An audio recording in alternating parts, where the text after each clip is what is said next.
তো শুভ সকাল বন্ধুরা, আজ রওনা দিলাম কুলগাছিয়া থেকে। তো একটু পরেই জানতে পারবে কোথায় যাচ্ছি আমরা। তো বিয়েবাড়ির কেনাকাটা করতে এই যে বেচারা সিট না পেয়ে আমি ওই রোদের মধ্যে পুড়ে পুড়ে বসছিলাম। শুরু করলাম কেনাকাটাই ট্রেন থেকে। আগে একটা রুমাল কিনে ফেললাম, 108টা ঘরে রুমাল থাকা সত্ত্বেও। তারপরে হাওড়ার ট্রেনে করে যাচ্ছিলাম। আর এই তো এখন ট্রেনের যা অবস্থা, দাঁড়িয়েছিলাম 9:30 থেকে, ট্রেন এলো 11টায়। তারপর ট্রেনের মধ্যে খাচ্ছিলাম পরোটা, কিনেছিলাম আগেই।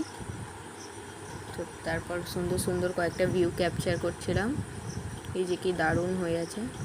তো চলে এসেছি আমরা গন্তব্যস্থলে। তার মাঝখানে কিছু কেনাকাটাও হয়ে গিয়েছিল।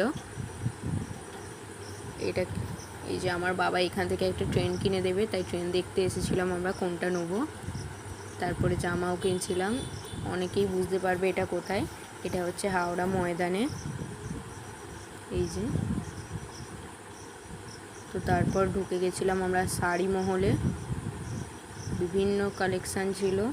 তো মানে জাস্ট বুঝতেই পারছিলাম না কোনটা নেবো কোনটা ছেড়ে।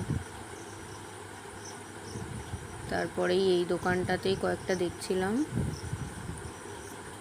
আর আইসক্রিম তো অলওয়েজ থাকবেই। তারপর আমি এই লেহেঙ্গাটা নিলাম, কেমন হয়েছে সবাই কমেন্ট করো। তারপর আবারও আইসক্রিম খেয়ে নিলাম। যে আর এই খাবারটা তো অলওয়েজ কার কার ফেভারিট বলবে। এটা কেমন হয়েছে, এটা নিয়েছিলাম বাবার জন্য, পাঞ্জাবিটা। এই যে কেনাকাটা ডান, এবার যাচ্ছি বাড়ি।